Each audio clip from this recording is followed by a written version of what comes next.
Welcome back, Rovers. We all had high expectations for this patch. A brand new region, Yangyang's ascension and the unfolding conflict of the Sentinels.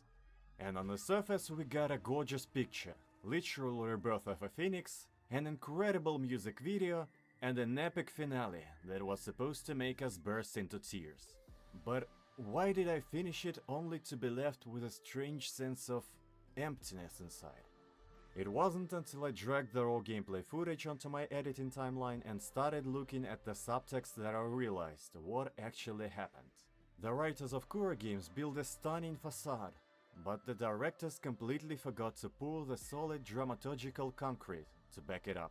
And today we are going to break down why the story broke its own rules, why the antagonist might actually be the most misunderstood character in the game, and why despite all the epic visuals it feels like something undercooked. This isn't the cheap hate of some tourist who just skipped the entire story. This is a critique from a player who genuinely and deeply cares. With that being said, let's get right into it. Version 3.5 was clearly built to feel like an epic, monumental parable about the price of divine protection, the pain of loss, and true spiritual rebirth.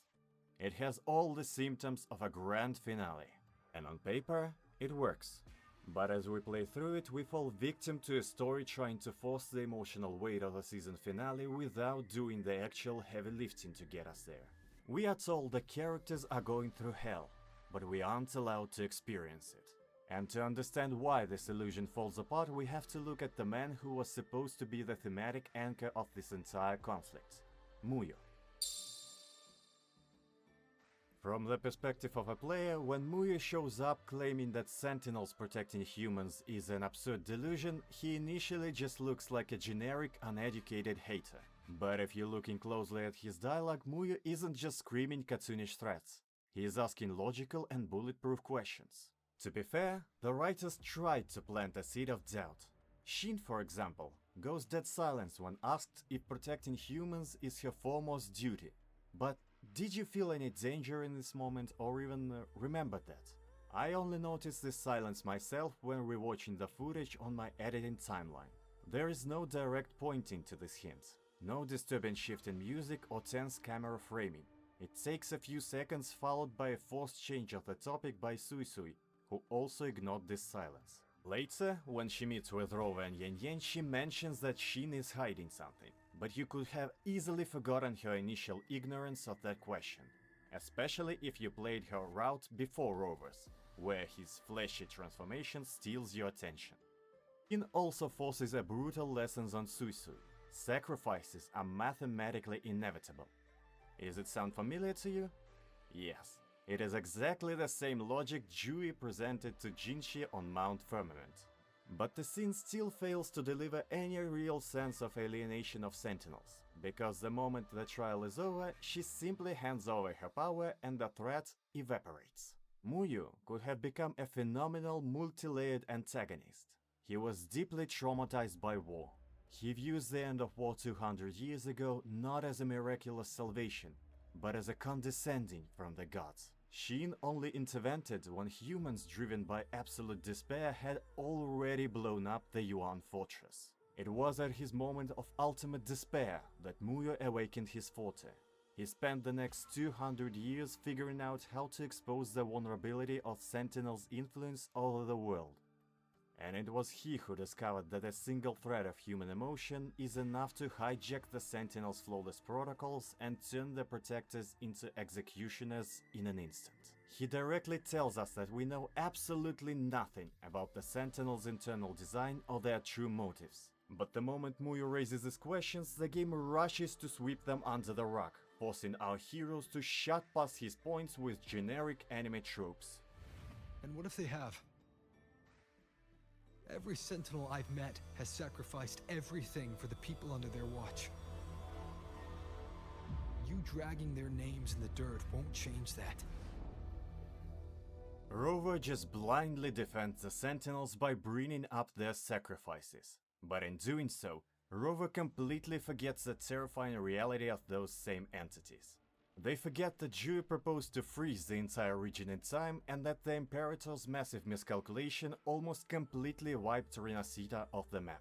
And both of these catastrophic divine failures were only averted because the Lord Arbiter stepped in to clean up the mess. So by treating Muyu's valid questions as the mere rumbling of a madman, the story turns a potentially brilliant clash of philosophies into a standard sterilized blockbuster. Even before starting the quest, we already knew that Yangyang would undergo a rebirth and become a stronger version of herself. We saw the trailer and the banner character design. So, since there was no real narrative mystery, the developers should have done everything to make us feeling grueling path Yangyang took to attain this new power. Her trials, her suffering, and her sacrifices. But, in my opinion, this part of the story feels incredibly weak. Yangyang transformation as a character feels cheap, not because it's poorly shown, but because it's completely unearned. The animation team did an incredible job, but the writers failed them. So let's compare it with what we've seen before, so you can understand my point. We have seen Aemeth, whose story was forged in an endless cycle of self-sacrifice. With Catharsis and Augusta, we saw their struggles persist throughout the entire lives, constantly under the whisper of the Leviathan. Their strength and moments of glory were the culmination of trials we could actively feel and understand. You simply believe in their journey. With Yangyang, on the other hand, the entire drama is packed into 3 days. It's a textbook example of anime conveyor belt, trying to sell us a deep attachment to people she barely knows in a history where she is only a temporary guest.